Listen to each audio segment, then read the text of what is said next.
அல்லேலூயா. எல்லா கரங்களை உயர்த்தி ஆண்டவருக்கு மகிமையாக. ஆண்டவர் நல்ல.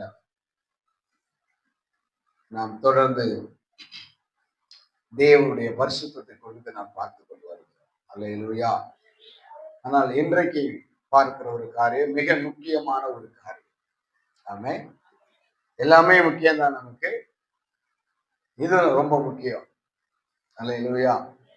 சத்தமா ஒரு அலையிலே சொல்ல வாசிக்கலாம். ரோமர் எழுதின புஸ்தகம் 8ஆம் அதிகாரம் 32ஆம் வசனத்தை நாம் வாசிக்கிறோம்.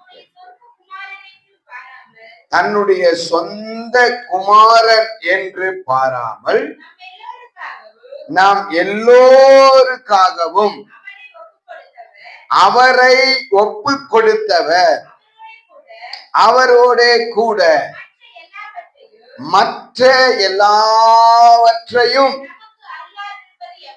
நமக்கு அருளாதிருப்பது எப்படி? அல்லேலூயா. அல்லேலூயா சொல்லுங்க.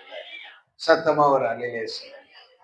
இங்கே பிதாவாகிய தேவன் தன்னுடைய சொந்தமான ஒரே குமாரனாகிய இயேசு கிறிஸ்துவை இந்த பூமியில் இருக்கிற அத்தனை மக்களுக்காக ஆண்டவர் அருளி இருக்கிறார், கொடுத்திருக்கிறார்.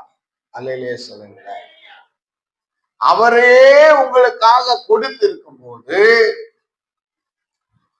மற்ற எல்லாவற்றையும் உங்களுக்கு கொடுக்காமல் இருப்பது எப்படி அப்படின்னு கேட்கிறார். ஆமென் சொல்லுங்க.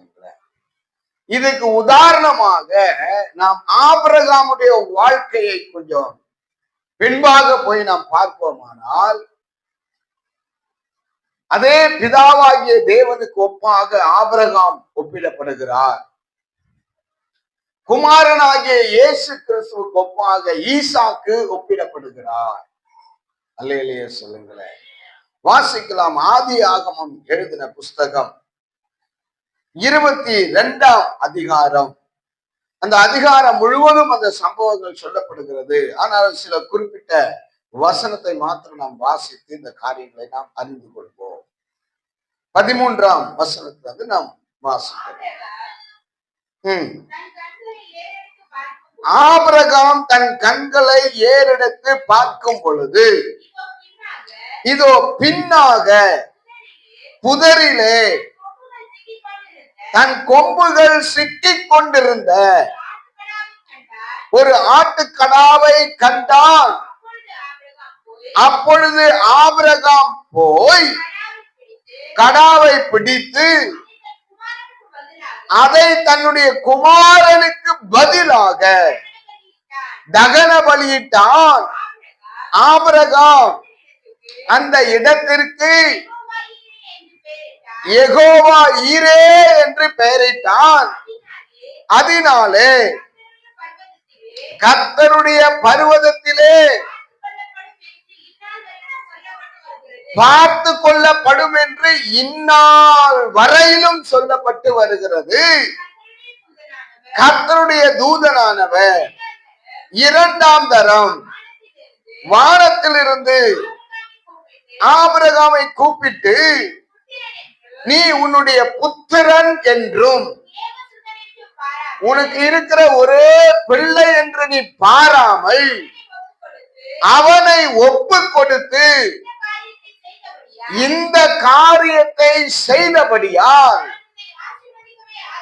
நான் உன்னை ஆசீர்வதிக்கவே ஆசீர்வதித்து உன் சந்ததியை வானத்தின் நட்சத்திரங்களைப் போலவும் கடற்கரை மணலை போலவும் பெருகவே பெருக பண்ணுவேன் என்று உன் சந்ததியார் தங்கள் சத்துருக்களின் வாசல்களை சுதந்தரித்துக் கொள்வார்கள் என்றும் நீ என்னுடைய வார்த்தைக்கு சொல்லுக்கு கீழ்ப்படிந்தபடியினால் உன் சந்ததிக்குள் பூமியில் உள்ள சகல ஜாதிகளுக்குள்ளும் ஆசீர்வதிக்கப்படும் என்றும் என் பேரிலே ஆணையிட்டேன் என்று கர்த்தர் சொல்லுகிறார் என்றார். அல்லேலூயா.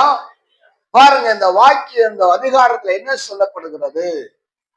ஆபிரகாம் தன்னுடைய ஒரே குமாரனாகிய ஈசாக்கை பலியிட்டார். அல்லேலூயா.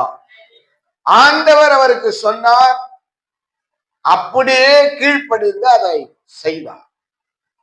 செய்ய போற நேரத்துல ஆண்டவர் அவரோடு பேசுறாரு, உன் பிள்ளை ஆண்டாண்டி மேல் கையை என்ன பண்ணாத, போடாத. உடனே ஒரு ஆட்டுக்குட்டி அங்கே அவனுக்கு முன்பாக கர்த்தர் காண்பித்தார். அதை கொண்டு வந்து தன்னுடைய குமாரனுக்கு பதிலாக பலியிட்டார். அல்லேலூயா சொல்லுங்க. அந்த பலியினாலே மனிதனுடைய பாவங்கள் நீக்கப்படவில்லை. பழைய ஏற்பாடு காலத்திலே ஒரு மனிதன் பாவம் செய்தால், அவன் தவறு செய்தால், காளைகள், வெள்ளாட்டுக்கடா, புறாக்கள், இப்படிப்பட்ட காரியங்களை தகுதிக்கு ஏற்றபடி அவர்கள் பலி செலுத்துவார்கள். அல்லேலூயா சொல்லுங்களேன். அந்த பலி எல்லாம் மனிதனுடைய பாவங்களை நீக்கவில்லை. ஆனபடினாலே ரோமர் எழுதின புஸ்தகத்திலே நாம் வாசித்தோம், தம்முடைய சொந்த குமாரன்